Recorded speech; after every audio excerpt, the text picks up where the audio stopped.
¿Cómo están? Buenas noches, les habla José Encinas, soy director de Interacademy. Eh, Quiero presentarles al doctor Ricardo Sotillo Antesana. Él es abogado, máster en Derecho Constitucional y Procedimientos Constitucionales, doctorante en Derecho Constitucional y Administrativo, con conocimientos en Derecho Internacional y en Defensa Jurisdiccional de los Derechos Humanos. Él es docente universitario de pre- y posgrado en Bolivia y hoy día está con Interacademy prestándonos su tiempo justamente para hablar de esta temática tan importante que es la violencia de género en Bolivia. La forma en cómo vamos a llevar esta videoconferencia es una primera parte de presentación del doctor Sotillo, un desarrollo del tema que tiene preparado para nosotros y posteriormente vamos a abrir unos 10 minutos para que se puedan hacer consultas, ya sea vía chat o pueden abrir su micrófono para hacer consultas al facilitador. Doctor, yo voy a apagar mi video para que no sea muy pesado el tema de los datos y bueno, lo dejo con su presentación. Gracias José. Buenas noches, agradecer a Interacademy por justamente la invitación y bueno, darles la bienvenida a todas, a todos, Isabel, Alfredo también que ya se han integrado a esta videoconferencia. Y bueno, la idea un poco de este trabajo que queremos hacer en esta noche es un poco hacer una pequeña explicación contextual sobre lo que ustedes están viendo en relación al tema número uno, ¿no? La importancia de ver estos temas de la Ley 348 lo habíamos planificado para que ustedes no solamente tengan un espacio de trabajo, de desarrollo, sino también un espacio de reflexión, ¿no? Entonces, me imagino que han estado ya viendo la guía de trabajo del módulo. Estamos en el módulo 1 estas 2 semanas y entre los temas que estamos viendo en relación a este primer módulo está justamente el marco normativo, los principios en relación a las diferentes competencias que tienen los diferentes niveles de gobierno. Luego también vamos a hablar del CIPASE, de este sistema integral. En el tema número 4 están los casos relevantes en Bolivia. Hemos identificado 4 y luego datos y cifras en relación a la violencia de género en Bolivia. En ese sentido, ustedes han debido estar viendo que tienen 3 lecturas obligatorias. La ley 348, por supuesto. El 2016, el Ministerio de Justicia elaboró una encuesta de prevalencia sobre la temática de violencia contra las mujeres, entonces una segunda lectura adicional. Y la tercera es características de las violencias contra las mujeres, ¿no? Entonces, me imagino que ya están elaborando el trabajo de la tarea número 1. Y la pregunta 1 es muy interesante y me voy a detener un pequeño momento para explicar, porque pareciera que es una pregunta que indica mucho a la opinión, mucho a qué nos parece, ¿no? Pero la intención de la primera pregunta, es decir, reflexionar por qué pese a tener una ley seguimos teniendo altos índices de violencia, es justamente eso, para que ustedes vean un poco en el desarrollo de la ley, en lo que estipula esta normativa, cuáles pueden ser los elementos de mejora, ¿no? Entonces, la idea de la primera pregunta está en relación a eso, ¿no? De por qué, cuáles serán las razones, qué vacíos puede haber en esta ley para que justamente no se disminuyan los altos índices que tenemos en Bolivia sobre la violencia contra las mujeres, ¿no? Y la tarea número 2 está relacionada justamente a la lectura obligatoria número 3, que ahí también está vinculado a la aplicación, ¿no? Es decir, a cómo en el día a día, en el elemento procesal, se pueden mejorar estos elementos de aplicación. Vuelvo a repetir a la ley 348. Entonces, esas son las 2 tareas que tenemos. Igual, si ustedes gustan, tal como decía Luis, podemos ver al final alguna consulta si es que tienen. Y bueno, si no hay, las preguntas las tendremos luego. Entonces voy a comenzar un poco con esta pequeña presentación que no me tomará más de 20 minutos, ¿no? En ese sentido, vamos a hablar sobre el contexto de la ley 348 en relación a justamente su ubicación dentro de la normativa tanto nacional como internacional. A partir de la suscripción de la Declaración Universal de los Derechos Humanos, tenemos el nacimiento justamente como tal del derecho internacional de los derechos humanos. Y la importancia de tener un derecho internacional se refiere a que tenemos por primera vez en la historia de la humanidad un sistema normativo que va a proteger los derechos de las personas. Entonces, la Declaración de 1948 con los dos pactos en 1966 y luego con la Convención Americana sobre Derechos Humanos, el Pacto de San José de Costa Rica en 1969, se constituye en un sistema normativo, decíamos, de protección internacional de los derechos humanos. Y a partir de esa protección general, esa protección genérica, se han ido desarrollando diferentes normas que también versan sobre derechos humanos, pero que están relacionadas a sectores específicos. Vamos a tener la Convención sobre los Derechos del Niño, la Convención sobre los Pueblos Indígenas, sobre justamente también los adultos mayores, las personas con discapacidad, y en ese contexto también las mujeres, si bien, por supuesto, en términos cuantitativos significan más del 50% de la población mundial, en el tema de ejercicio de derechos son una minoría.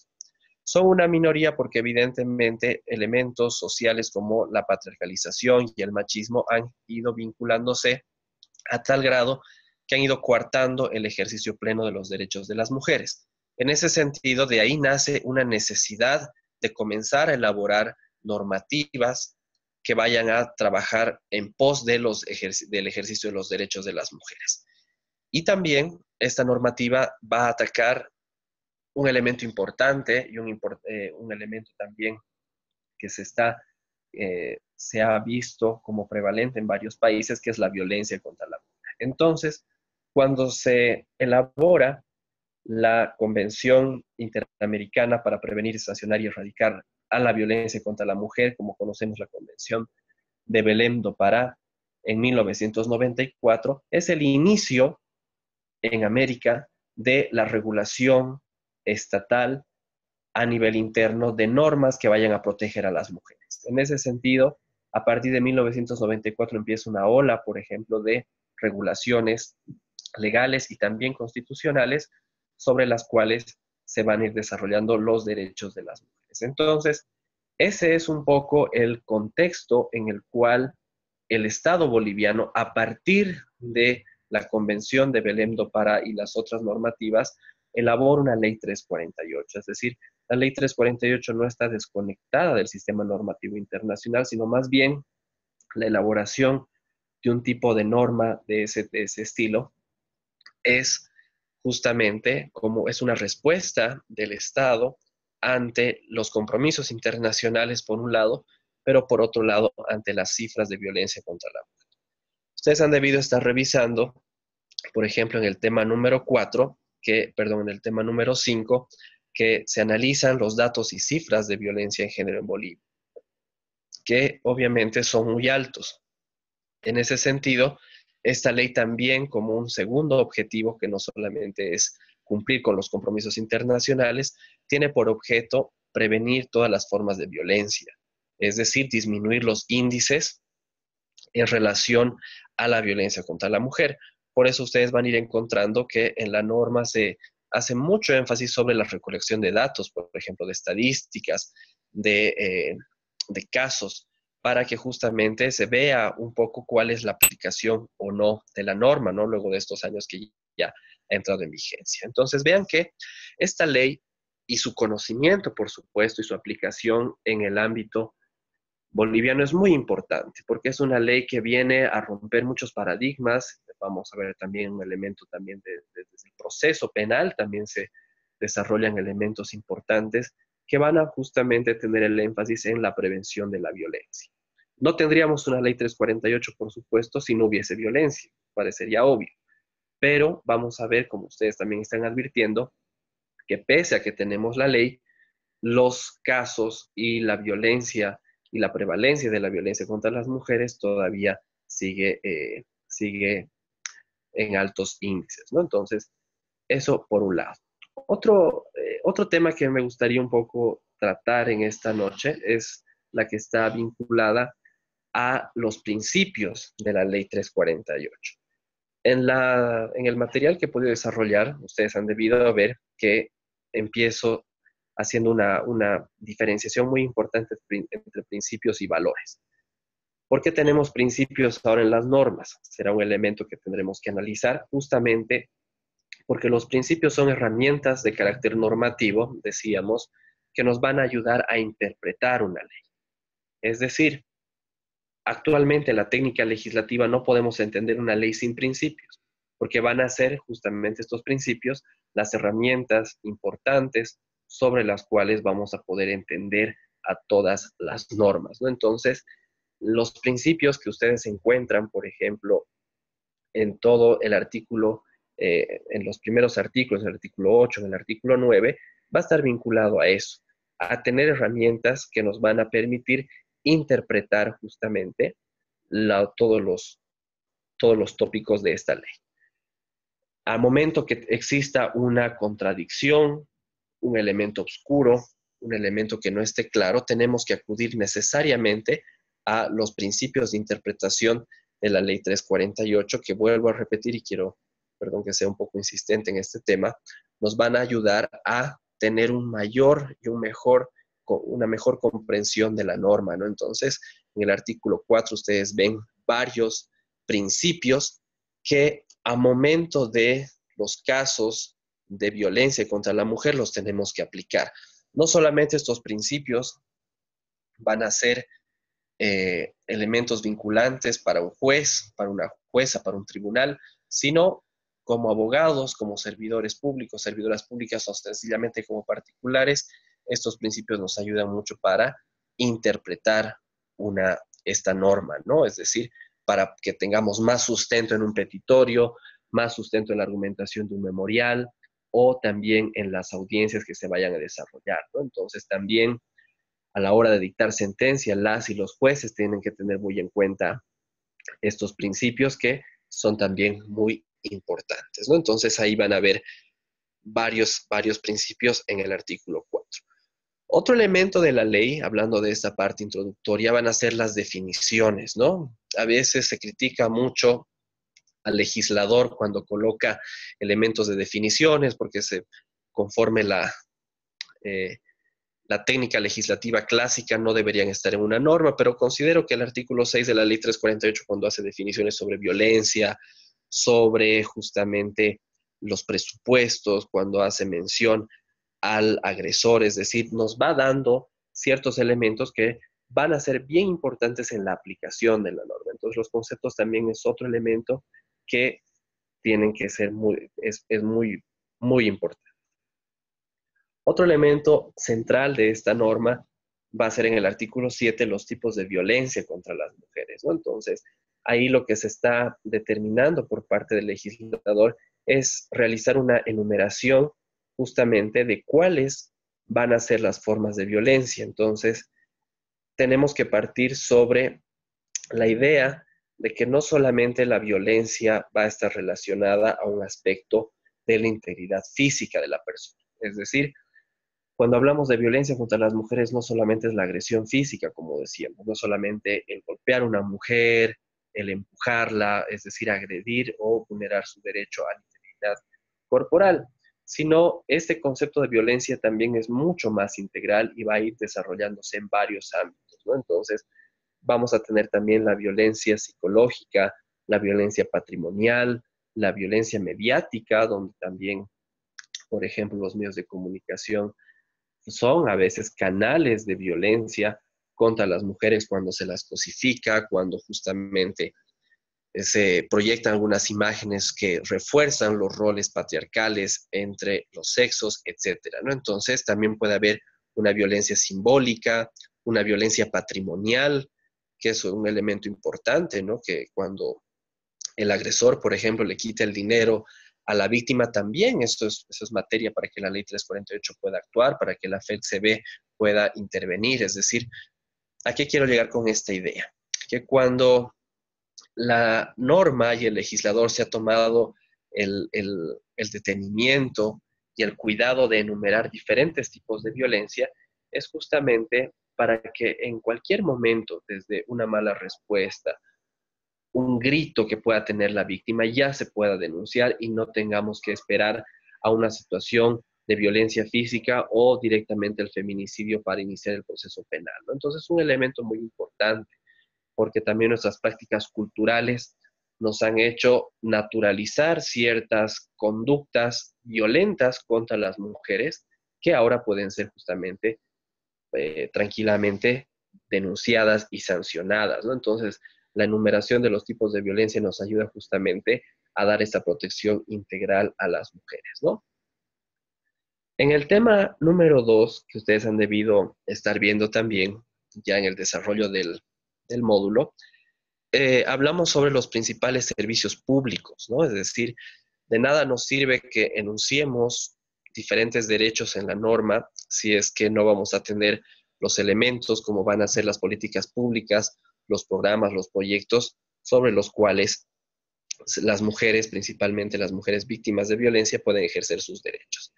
Entonces, el elemento central que tiene que quedar claro en este tema es la aparición de los servicios legales integrales que dependen de los gobiernos autónomos municipales. Estos servicios legales integrales, si bien tiene una connotación en su nombre de un servicio legal, menciona la ley a partir del artículo 24 en adelante que tiene que existir una protección de carácter integral a las mujeres. Es decir, al momento que una mujer es víctima de cualquier tipo de violencia que habíamos visto, tiene completamente todo el derecho de acudir a estos servicios legales integrales para tener una atención integral, tanto de ella, de sus hijos, del entorno familiar que también puede estar inmiscuido en esta situación de violencia. Y esta previsión de política pública de los servicios legales integrales es importante porque se compromete, es decir, comprometemos presupuesto de, en este caso, los gobiernos autónomos municipales para crear infraestructura que vaya a trabajar en contra de la violencia contra la mujer. Entonces, estos servicios legales tienen que brindar una atención especializada, dice la norma, una atención integral, que obviamente va a estar relacionada al personal también especializado y sensibilizado en la temática, ¿no? Entonces, ahí también como ciudadanas, como ciudadanos, conforme el artículo 7, el artículo 11 de la Constitución, donde por supuesto está en vigencia la democracia, podríamos ir haciendo un poco de participación, un poco de control social, dependiendo también cuál es el grado de cumplimiento de estos servicios legales integrales. ¿Qué quiero decir con esto? Que sería importante, por ejemplo, como una idea, como un tema de investigación, por ejemplo, si en algún momento ustedes quieren analizar estos temas, ver cuán es el avance, cuán grande es el avance de los servicios legales integrales en Bolivia. Tenemos aproximadamente 336 municipios en Bolivia, entonces tendríamos que preguntarnos si cada municipio tiene justamente un centro, un servicio legal integral, si está funcionando, cuáles son sus servicios, ¿no? Es decir, verificar en la realidad si la norma se está cumpliendo, ¿no? Obviamente este no es el único servicio que va a detallar la ley, pero yo considero que es el más importante que ustedes tienen que conocerlo, ¿no? Los servicios legales integrales. También están las casas de acogida, ¿no? Que también los servicios de acogida también dan una atención integral, pero obviamente mucho más en el tiempo, mucho más enfática, ¿no? Porque va a permitir incluso la capacitación de las víctimas, el tema de que puedan salir del lugar donde están siendo violentadas, etcétera, ¿no? Entonces, podemos ir simplificando y sintetizando este tema, señalando que en relación a las políticas públicas, tenemos que ir viendo si en nuestros municipios existen servicios legales integrales y también estos centros de acogida, de refugio temporal, que también se lo ha denominado algún gobierno municipal. Luego ya, cuando comenzamos a analizar desde el sistema integral de protección para la mujer, es decir, este sistema, el CIPASE, vamos a ver que tenemos un modelo también de actuación frente a la violencia contra la mujer. Y este modelo, que ustedes lo ven a partir del artículo 17 en adelante, es muy interesante porque el legislador, de una forma muy acertada, materializando muchos principios, muchas normas de la Convención de Belém do Pará, identifica diferentes ámbitos de la sociedad donde puede existir violencia contra la mujer, ¿no? Entonces, ahí lo que realiza este modelo es un modelo principalmente preventivo, es decir, qué actitudes, qué acciones, qué proyectos se tienen que tomar para poder prevenir la violencia contra la mujer. Entonces, ustedes van a ver que puede haber una prevención estructural, individual, colectiva, comunitaria, que la intención de todo esto es que cada persona, seamos hombres, seamos mujeres, estemos involucrados en la lucha contra la violencia. No desde una forma lírica porque suene bien, sino porque tenemos que ir generando ese puente, ese anclaje entre la violencia y el ejercicio de derechos. Las mujeres van a poder ejercer sus derechos de forma integral cuando exista menos violencia contra ellas. Entonces, si podemos tener esa fórmula y vemos aspectos de prevención en la familia, en las unidades educativas, en las universidades, considero que ese es el camino que podríamos ir tomando para que en un tiempo más las cifras puedan disminuir, ¿no es verdad? Entonces ahí ustedes van a ver algunos temas, ahí pueden ustedes hacer el cruce con elementos de la coyuntura. Aquí, por ejemplo, en Sucre, hace un par de semanas han dado de baja a un docente universitario por acoso. Y no era un acoso que se materializó en una violación, por ejemplo, sino era solamente unos saludos de WhatsApp que hacía este docente en horas de la madrugada a una estudiante. Entonces, vean que cuando comenzamos a inmiscuirnos en esta temática, realmente llegamos a la esencia misma de nuestra sociedad, ¿no? La violencia contra la mujer, como dijimos a un inicio, es solamente la expresión del sistema patriarcal, del sistema machista que lastimosamente está imperando en Bolivia. Bajo esa lógica de la prevención, hemos querido también identificar 4 casos en el tema número 4 de este módulo que son relevantes en relación a la violencia de género. Y estos 4 casos son interesantes y los hemos identificado porque cada uno, como ustedes van a ir viendo, tiene su diferente contexto. Es decir, la violencia, y con esto queríamos un poco esta idea de este tema, que la violencia toca a todos los ámbitos de la sociedad. No es de forma exclusiva que la violencia se da en sectores que tienen dinero, que no tienen dinero, o el área rural, sino que se dan en todo el tipo de ámbitos, ¿no? En ámbitos profesionales, en ámbitos educativos, como decíamos, ¿no? E incluso en aspectos de autoridades, donde autoridades por el solo hecho de ser mujeres también son víctimas, ¿no? Entonces, esa es un poco la intención, que más allá de saber qué le sucedió a las mujeres, ustedes encuentren en este tema un elemento reflexivo sobre los casos relevantes que hemos identificado, ¿no? Este tema número 4, ustedes lo van a revisar con el caso Campo Algodonero versus México, que también ahí van a ver una violación sistemática de los derechos fundamentales de las mujeres, que también ahí se sanciona al Estado mexicano por no haber determinado justamente medidas de protección contra las mujeres.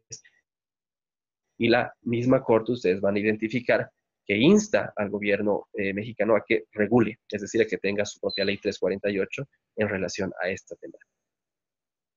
Y ya para ir cerrando, la lectura número 1, que está vinculada al tema número 5, está relacionado a los datos y las cifras de la violencia en razón de género en Bolivia. Entonces ustedes van a ver un trabajo muy interesante que ha podido realizar el Ministerio de Justicia el año 2016, donde se realizó una encuesta a nivel nacional, tanto en área rural y en área urbana, donde han ido identificando a través de preguntas a las mujeres aspectos importantes sobre la violencia contra las mujeres, tanto en el ámbito del hogar como en el ámbito del trabajo, de la pareja, etcétera, ¿no? Entonces, son datos bien interesantes, no es un documento muy amplio, así que ustedes van a poder revisar y con eso estaríamos terminando el tema número 5. Entonces, la idea un poco de este intercambio es no yo no monopolizar, sino ustedes a través de lo que han ido avanzando también pueden hacer algún tipo de preguntas, algún tipo de inquietudes sobre lo que están viendo.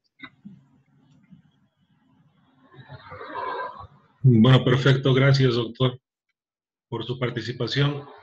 Vamos a habilitar entonces, por favor, los canales de audio o los chats que están en la parte derecha de su pantalla para que puedan hacer preguntas al facilitador acerca del contenido que nos acaba de explicar o lo que tenemos plasmado en la plataforma.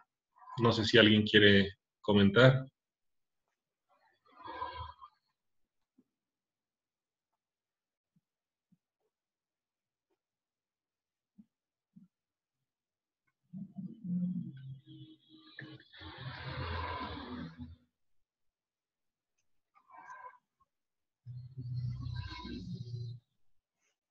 Tenemos a Gonzalo Gironda, creo que está con su micrófono habilitado. Gonzalo, ¿quiere participar o tal vez Ricardo?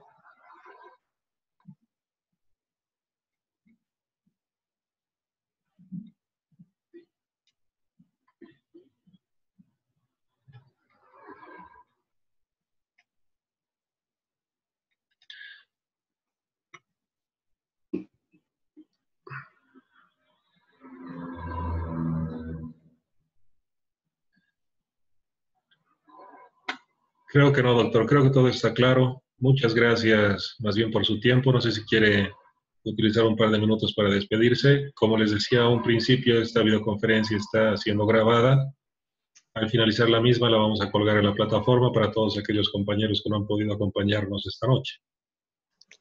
Sí, quizás puede ser importante para conectar con una actividad del módulo que tenemos un foro, ¿no es verdad?, en la plataforma. Entonces, quizás sea importante que cada una y cada uno de los participantes pueda un poco dar un comentario sobre lo que hemos hablado el día de hoy en breves palabras, breves líneas, para que también podamos interactuar de esa forma, ¿no? Para que también esta videoconferencia también tenga un valor y una importancia en esta noche.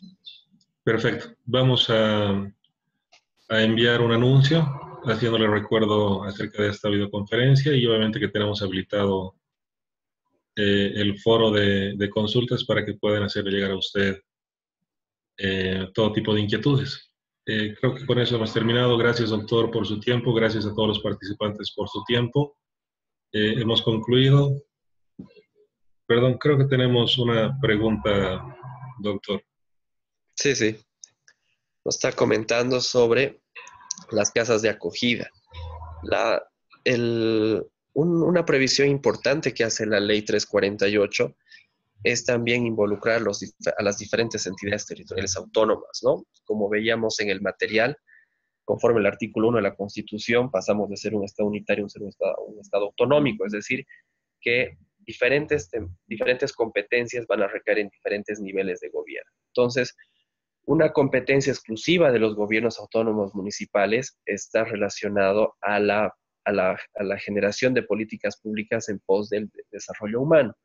Entonces, a través de esa competencia, los gobiernos autónomos municipales tienen justamente responsabilidad sobre las casas de acogida.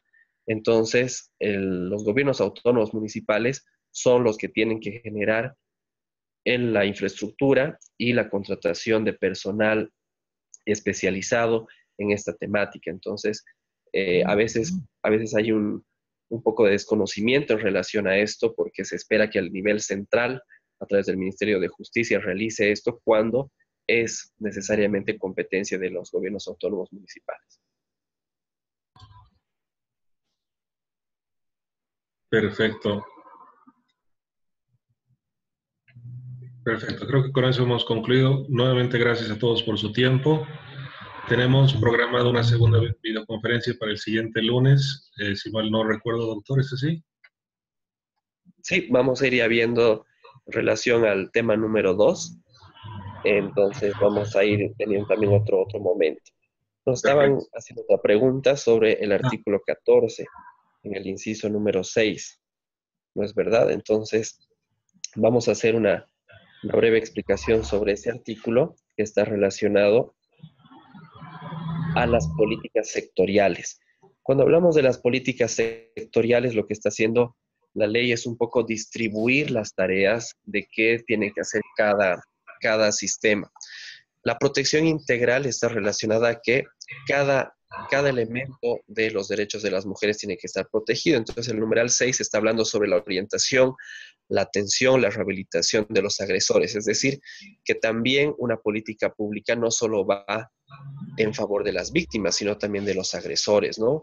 Con medidas socioeducativas, de un poco también socializar la ley. Por ejemplo, en muchas ciudades del país estamos viendo que estas medidas de orientación, de rehabilitación, están vinculadas a que los agresores, por ejemplo, coloquen gigantografías, participen en ciertos elementos de capacitación. Entonces, este numeral está vinculado a eso, ¿no? A vincular a los agresores también en esta rehabilitación integral que tienen que tener.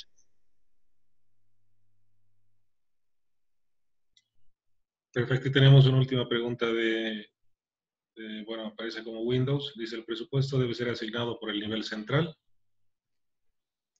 En la elaboración presupuestaria de cada gobierno autónomo, sea el departamental, sea el municipal, en el mes de agosto comienza la elaboración de presupuestos, ¿no es así? Entonces, se tiene que prever partidas especiales en relación a los casos y a la prevalencia de la violencia, es decir, cada gobierno autónomo municipal va a determinar un presupuesto de forma obligatoria para atender justamente todas las necesidades de su municipio.